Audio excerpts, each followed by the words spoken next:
নমস্কার বন্ধুরা, recruitment update YouTube চ্যানেলে সকলকে স্বাগত জানিয়ে আজকে 26/2/2021 এটি গুরুত্বপূর্ণ ভোটের বিধানসভা ভোট 2021 যে বিধানসভা ভোট, সেই ভোটের দিনক্ষণ আজকে ঘোষণা হয়ে গেছে আপনারা জানেন। এবং পশ্চিমবঙ্গে 8টি ফেজে বিধানসভা ভোট রয়েছে। সেই নিয়ে আমার কোন বিধানসভায় কোন ফেজে রয়েছে তাই ভিডিও আমি আগের ভিডিওতে শেয়ার করেছি, আপনারা দেখে নিতে পারেন। তো এখন যে ভিডিওটা নিয়ে আসবো সেটা হচ্ছে এই ভোট কর্মীদের ট্রেনিং সংক্রান্ত যে ভিডিও নিয়ে আসছি। আজকে আমি 10 নম্বর ভিডিওটা নিয়ে এলাম। সেটা হচ্ছে কি, পোলিং পার্সনদের মধ্যে দ্বিতীয় পোলিং অফিসার অর্থাৎ সেকেন্ড পোলিং অফিসারের কী দায়িত্ব রয়েছে, সেই দায়িত্ব নিয়ে একটু আমি ভিডিও বা শেয়ার করবো বিস্তারিত। অবশ্যই সঙ্গে থাকবেন এবং চ্যানেলটা সাবস্ক্রাইব করে নেবেন। তো আসুন দেখে নেওয়া যাক সেকেন্ড পোলিংয়ের দায়িত্বগুলো কী রয়েছে। ফার্স্ট পোলিংয়ের দায়িত্ব এর আগের ভিডিওতে আমি শেয়ার করেছি। তো সেকেন্ড পোলিংয়ের দায়িত্ব সেগুলো হচ্ছে যে কাজটা করতে হবে সেটা আমি একটু শেয়ার করছি, দেখুন। তো সেকেন্ড পোলিং অফিসার যে কাজটা করবেন, তিনি ভোটারের বাঁ হাতের তর্জনীতে একবারে ডগা থেকে প্রথম গাঁট পর্যন্ত অমোচনীয় কালি লাগানো 1 নম্বর কাজ। 2 নম্বর, ভোটের রেজিস্টার পূরণ করা। 3 নম্বর, ভোটের স্লিপ ইস্যু করার দায়িত্ব থাকবেন। বাঁ হাতের তর্জনী না থাকলে বাঁ হাতের পরের আঙুল মধ্যমায় কালি লাগাতে হবে। বাঁ হাতে যদি কোনো আঙুল না থাকলে ডান হাতের তর্জনীতে লাগাতে হবে, এবং তর্জনী না থাকলে তারপর যে কোনো আঙুলে কালি দিতে হবে। 2 হাতে কোনো আঙুল না থাকলে ডান হাতের বা বাঁ হাতের শেষ প্রান্তে কালি দিতে হবে। অমোচন কালির লাগানোর পর ভোটার রেজিস্টারে 17A-তে 4 নম্বরের কলামে সংশ্লিষ্ট ভোটারের স্বাক্ষর বা টিপসই নেবেন, এবং ভোটার রেজিস্টার 17A 3 নম্বর কলামে এপিক দিয়ে ভোট দিলে ইপি রাখবেন, আর অন্য কিছু ডকুমেন্ট দিয়ে লিখলে সেই ডকুমেন্টটা সংক্ষেপে লিখবেন, নাম এবং তার শেষ 4 সংখ্যা লিখে রাখবেন। এপিকের ক্ষেত্রে কোনো ছোটোখাটো ভুল বানান ভুল অগ্রাহ্য করতে হবে যদি সেই এপিকের দ্বারা ভোটের সঠিক পরিচয়পত্র প্রমাণিত হয়। কোনো ভোটার কোনো বিধানসভা ক্ষেত্রে নির্বাচনে আধিকারিক ইয়ারও বা দেয়া এপিক নিয়েও ভোট দিতে আসতে পারে। সেক্ষেত্রে এপিক টিকে শনাক্তর কাজ ব্যবহার করতে হবে, এবং যদিও আপনার ভোট গ্রহণ কেন্দ্রের তালিকায় সেই সংশ্লিষ্ট ভোটারের নাম আছে কিনা সেটা যাচাই করে নেবেন। 17টি বা রেজিস্টার অফ ভোটার, ভোটারের সই করার সময় রেজিস্টারটি ভোটারের দিকে না ঘুরিয়ে উল্টো দিকে তাকে সই করতে বলবেন, বা সই করতে পারেন বা টিপসইও দিতে পারেন। প্রসঙ্গত উল্লেখ্য, যেসব ভোটার সই করতে জানেন না তাদের ক্ষেত্রে বৃদ্ধা আঙুল বাঁ হাতের বুড়ো আঙুল দিয়ে টিপসই ছাড়াও অন্য কোনো আঙুলের টিপসই নেওয়া যাবে না। বাঁ হাতের বুড়ো আঙুল দিয়েই থাম ইমপ্রেশন নিতে হবে, এবং টিপসই প্রিজাইডিং অফিসার বা অন্য কোনো পোলিং অফিসার দ্বারা প্রত্যয়িত করার প্রয়োজন নেই। এবং টিপসই দেওয়ার পর বৃদ্ধাঙ্গুষ্ঠী অতিরিক্ত কালি এটি কাপড়ের সাহায্যে মুছে ফেলতে হবে, এবং মুছে ফেলার পর ব্যালট ইউনিটে যাতে লেগে না যায়। এবং 17A রেজিস্টারে ভোটারের স্বাক্ষর নেওয়ার পর দ্বিতীয় পোলিং অফিসার একটি ভোটার স্লিপ ইস্যু করবেন।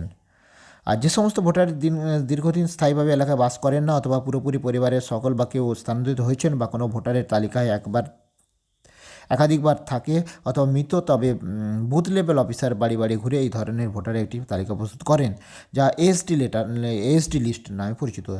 এর কপি দেওয়া থাকে পোলিং ব্যাগ বা প্রিজাইডিং অফিসারের জ্ঞাতার্থে। এই লিস্টের মধ্যে কেউ যদি ভোট দিতে এলে এপিক কার্ড অথবা ইলেকশন কমিশনের স্বীকৃত অল্টারনেটিভ ডকুমেন্টস সব প্রিজাইডিং অফিসারকে খুব ভালো করে নিশ্চিত করতে হবে, এবং প্রথম পোলিং অফিসার থেকে পোলিং এজেন্টদের এ সমস্ত ভোটার সম্পর্কে অবহিত করতে হবে, এবং এইরকম ভোটারের তথ্য আলাদাভাবে প্রিজাইডিং অফিসারকে রিপোর্টে জানাতে হবে। এবং বিশেষভাবে মনে রাখতে হবে যে এসটি ভোটারকে কোনো ভোটদানের অনুমতি দেওয়া হবে তখনই তার অবশ্যই একটা ডিক্লারেশন নিতে হবে, প্রিজাইডিং অফিসারের কপি দেওয়া হবে। এবং এই ভোটারের 17 রেজিস্টারে বৃদ্ধাঙ্গুলের ছাপ নিতে হবে, এবং তার সঙ্গে সইও কিন্তু বাধ্যতামূলক, দুটোই একসঙ্গে করতে হবে। এসডি ভোটার হলে তার টিপসইও নিতে হবে এবং সইও করাতে হবে, এবং ভিডিও ক্যামেরা তাহলে তাকে সেই ছবি তুলে রাখতে বলতে হবে। রেকর্ড মেনটেনের জন্য এসডি ভোটারকে প্রিজাইডিং অফিসারের অনুমতি দিচ্ছে সেই সংক্রান্ত সার্টিফিকেট প্রিজাইডিং অফিসার দেবেন, যা ভোটার রেজিস্টারের সঙ্গে যুক্ত করে রাখবেন। তো এই সমস্ত কাজ, তাহলে আমি এই সমস্ত কাজ তো আপনারা শুনলেন। এবারে আমি একটু জিস্ট বলে দিচ্ছি second polling officer. First polling অফিসারের কাছ থেকে যে ভোটার কার্ডটা ফার্স্ট পোলিং অফিসার তো প্রথমে তাকে শনাক্ত করানোর পর সেকেন্ড পোলিংয়ের কাজ হচ্ছে ভোটারের যে এপিকটা তিনি নেবেন, ভোটার কার্ডটা তিনি নেবেন, নেওয়ার পর 17 এর রেজিস্টারে তার নথিভুক্ত করবেন। 17 এর রেজিস্টারটা কেমন হবে এখানে দেখুন রয়েছে। প্রথমে এটা কী করবেন, প্রথমে কোন স্টেট কনস্টিটিউশন নম্বরটা দিয়ে দেবেন, কোন বিধানসভা থেকে এই ইলেকশনটা হচ্ছে বা আপনার দায়িত্ব পড়েছে, এবং পোলিং স্টেশনের নাম দিয়ে দেবেন, part number, electoral part number দিয়ে দেবেন, আর নেম অফ পোলিং স্টেশনের নামটা দেবেন। এখানে যেটা দেখুন এবারে প্রত্যেক ভোটারের ক্ষেত্রে কী করবেন না, এখানে দেখুন লেখা আছে serial number of electoral roll. তাহলে প্রত্যেক ভোটারের যে যখন ফার্স্ট সিরিয়াল নাম্বার ডাকবে, ওই ভোটারের সিরিয়াল নাম্বারটা ধরুন, সিরিয়াল নাম্বার ডাকলো, ভোটার এলো, দিয়ে মিলো সেকেন্ড পোলিং অফিসার যে থাকবেন, ফার্স্ট পোলিং অফিসার যখন অ্যানাউন্স করছে যে এত দাগের এটা, যখন ধরুন ভেরিফাই হয়ে গেল, তখন আপনি সঙ্গে সঙ্গে কিন্তু এই সিরিয়াল নম্বরটা আপনি শুনে লিখে নেবেন।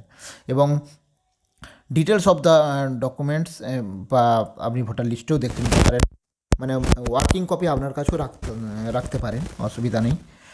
তো এবং এবং কী দেখে তিনি ভোট দিচ্ছেন, মানে কী দেখিয়ে, দেখুন ডিটেলস অফ দ্য ডকুমেন্টস, তাহলে এপিক হলে শুধু ইপি লিখে দেবেন।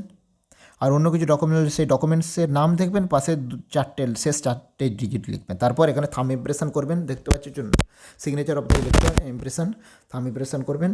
আর রিমার্কসের ঘরে কিছু লেখার দরকার নেই, এপিক দিয়ে ভোট দিতে হলে। আর অন্য কিছুর ক্ষেত্রে হলে রিমার্কসের ঘরে লিখতে হবে। যেমন আপনার কোনো ইডিসি থাকে, ইলেকশন ডিউটি সার্টিফিকেট থাকে, ইডিসি দিয়ে কেউ ভোট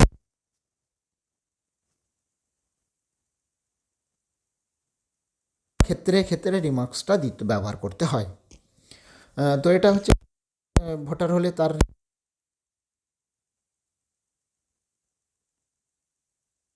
ভোটার হয়, অর্থাৎ ইলেকশন ডিউটি সার্টিফিকেট ইডিসি দিয়ে ভোট দিতেছে, তার রিমার্কসের ঘরে লেখা থাকবে। বা কেউ যদি মানে টেস্ট ভোট হিসেবেও যদি কেউ দেয়, তাহলে টেস্ট ভোট হিসেবেও সেটা কিন্তু নথিভুক্ত হবে। বা অন্য কিছু যদি হয়, সেক্ষেত্রেও কিন্তু এই ধরনের মানে কাজটা হবে। তো এখানে রিমার্কসের ঘরে, নাহলে রিমার্কসের ঘরে কিছু লেখার দরকার নেই। আর এখানে একটু বলে রাখি যে প্রথমে যখন এটা আপনারা মানে সেকেন্ড পোলিং অফিসার যখন এই 17 এর ফর্মটা, মানে এই ভোটার রেজিস্টার অফ ভোটারে যখন করবেন, ফার্স্ট মানে প্রথম যখন শুরু করবেন কাজটা, সিরিয়াল নাম্বার 1 2 3 4 করে, ওইগুলো কিন্তু ভোটারের লিস্টে আপনার যেমন আছে সেরকম নাম মেলার দরকার নেই। যে কেউ ভোট দিতে এলে আপনার সিরিয়াল নাম্বার 1 2 করে যেমন হচ্ছে সেরকমই হবে, পরপরই হবে। আপনার ভোটার লিস্টে যেগুলো আছে সেই রকম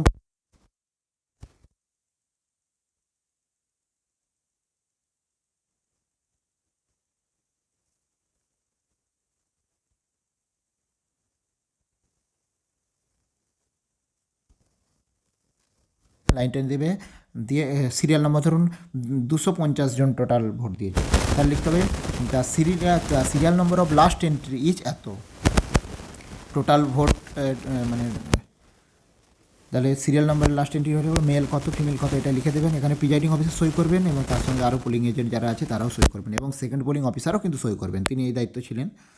আর এখানে বলছি প্রথমে ফার্স্ট এন্ট্রি করার আগে এইখানে একটু লিখে দেবেন, একদম উপরের দিকে আপনি এই সাইডে একটা লিখে দিতে পারেন যে এটা এবারে নতুন, মানে বিধানসভা ভোটের নতুন একটা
একটা কাপড় দিয়ে দেবেন, একটা কাপড়টা মুছে নেবেন। মুছে নেওয়ার পর ওই স্লিপটা ওনার হাতে দিয়ে বা ভোটার কার্ডটা হাতে দিয়ে আপনি থার্ড পোলিং অফিসারের কাছে যেতে বলবেন। তাহলে সেকেন্ড পোলিং অফিসারের আর সে ভোটার স্লিপটা একটু আমরা দেখে নেবো। ভোটার স্লিপের এরকম ভোটার স্লিপ থাকবে, যার প্রথমে ক্রমিক নম্বর থাকবে, নির্বাচনের ক্রমিক নম্বর থাকবে প্রথমে, মানে 17 কলামের সিরিয়াল নাম্বার থাকবে, নির্বাচক নিবন্ধ যেটা 17 প্রথম কলামের সিরিয়াল নাম্বার, এবং তারপর নির্বাচন তালিকার মানে যে সিরিয়াল নাম্বার এবং পোলিং অফিসারের সই, ওই সেকেন্ড পোলিং অফিসারের সই থাকবে। দিয়ে এটা 50 থেকে 100টার বান্ডিল হয়ে থাকে, দ্বিতীয় পোলিং অফিসারের দায়িত্ব স্লিপটা ইস্যু করে। তো এটা ইস্যু করার এটা কার কাছে চলে যাবে?